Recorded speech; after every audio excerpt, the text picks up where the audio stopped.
까만 색깔 색소가 있으신 분들은 피부과 가셔서 레이저를 하시는 거 추천드릴 거고요. 요즘 샵들이 1인 샵이 많기 때문에 조금 믿을 만한 경력이 많은 그런 곳에서 압출을 하시는 걸 추천드릴게요. 세 번째, 리프팅은 반반이에요. 정말 반반.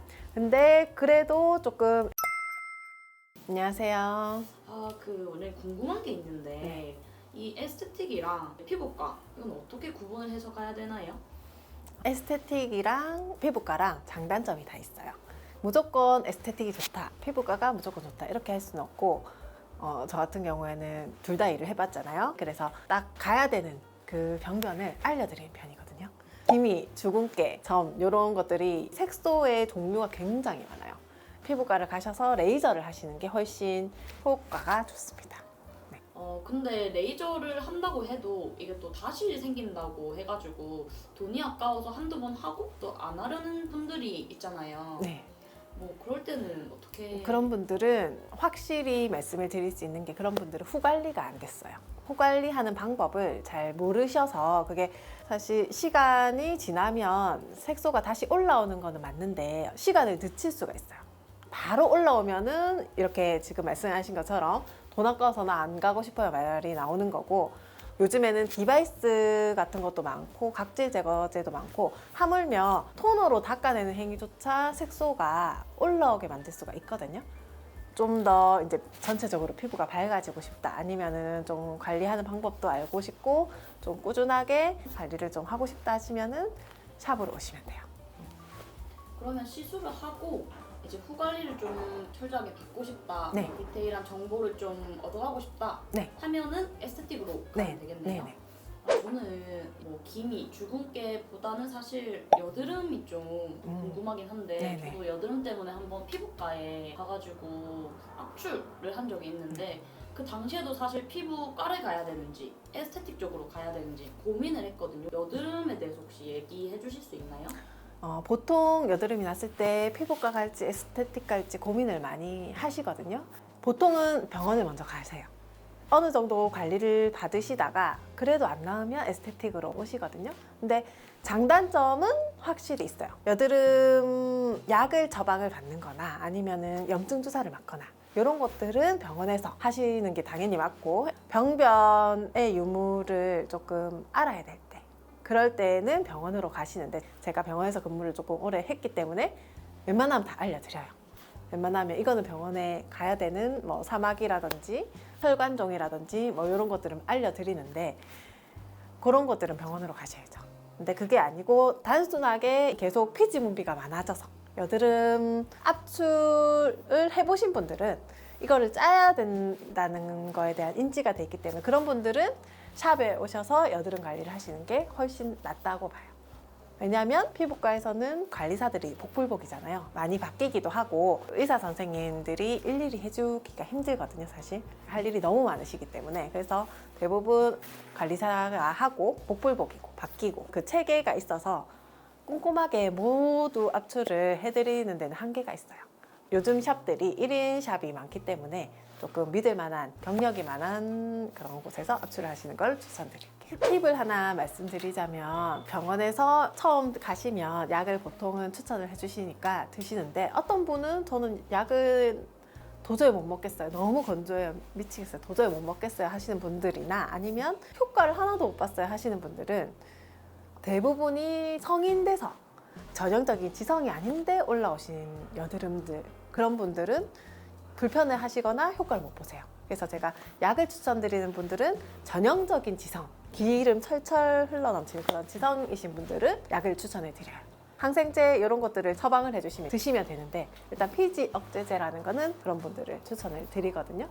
그리고 또 피부과에서 하면 좋은 레이저 하나가 저희 고객분들한테 추천을 한 번씩 해드리는 레이저가 있어요. 그건 뭐냐면 아그네스. 어떤 피부에 추천을 드리냐면, 예를 들어서 턱에만 미친 듯이 나는 반복적으로 이제 올라오는 염증성 여드름, 좁쌀 아니에요. 좁쌀은 안 되고, 염증성 여드름에는 아그네스를 추천을 드려요. 아그네스를 한다고 해서 이게 완치가 되진 않거든요. 병원에서도 분명히 말씀해 주실 거예요. 아그네스를 하셔도 압출은 하셔야 되거든요. 왜냐면 그 옆에 또 좁쌀이 또 있고 이런 게 반복이 되는 거기 때문에 딱 피부 보고 염증성으로 반복적으로 너무 많이 아니면은 주사성 여드름들은 아그네스를 추천해 드리는 편이에요. 근데 얼굴이 좀 처져서 관리를 좀 받고 싶다 하는 경우는 에스테틱을 가야 되나요? 아니면 그냥 피부과를 가야 되는 것도 좀 헷갈려서 말씀해 주시면 좋을 것 같아요. 에스테틱이랑 피부과랑 반반인데 요즘에는 웬만하면 에스테틱에도 이제 피부과에서 사용하는 그런 장비들이 조금씩 들어가 있어요. 물론 이제 미용 장비로 들어가 있는 거죠. 조금 약하겠죠, 그럼. 근데 다 들어가 있어서 효과가 꽤 좋아요. 에스테틱 같은 경우는 림프를 빼주는 림프 드레나지라는 관리를 기본으로 하기 때문에 림프 순환에 초점이 맞춰져 있어요. 좀 잘 붓는 스타일이고 얼굴을 좀 작게 만들고 싶다 하시는 분들은 에스테틱으로 가시면 좋을 것 같고, 병원은 아무래도 초음파나 고주파를 강하게 때려야 되기 때문에 병원에서 사용을 하는 거거든요.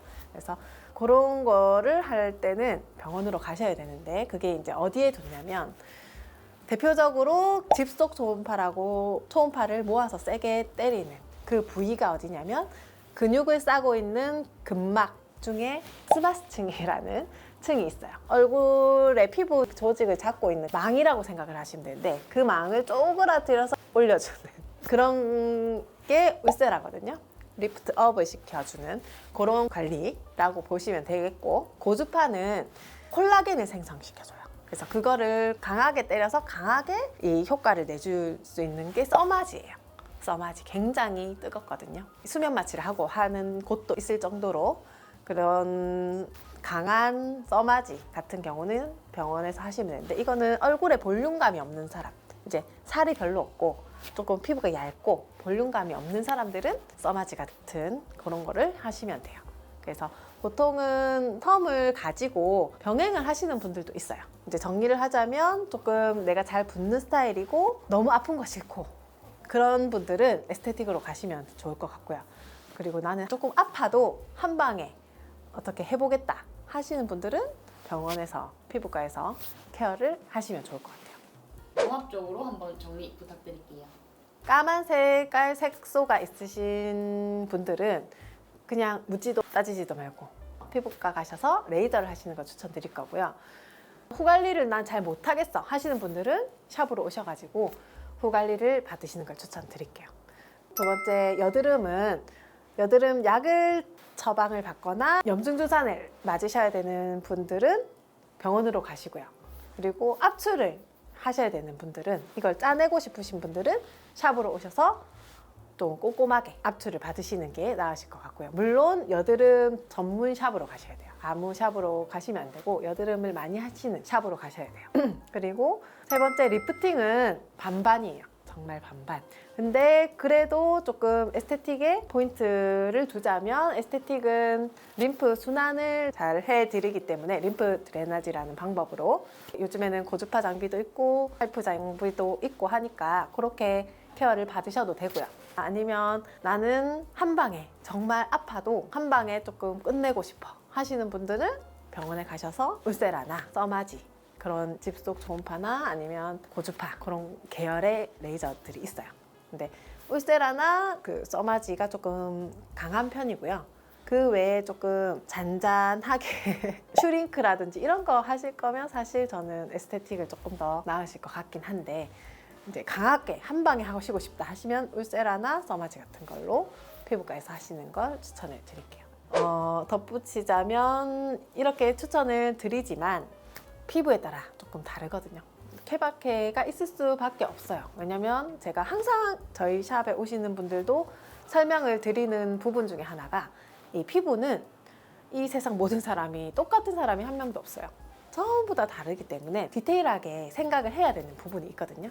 사람에 따라 다를 수 있다는 거, 그거 생각하시고 내 피부에 맞는 걸 잘 찾아가시길 바랍니다. 네, 거기에 대해서 말씀드릴게요.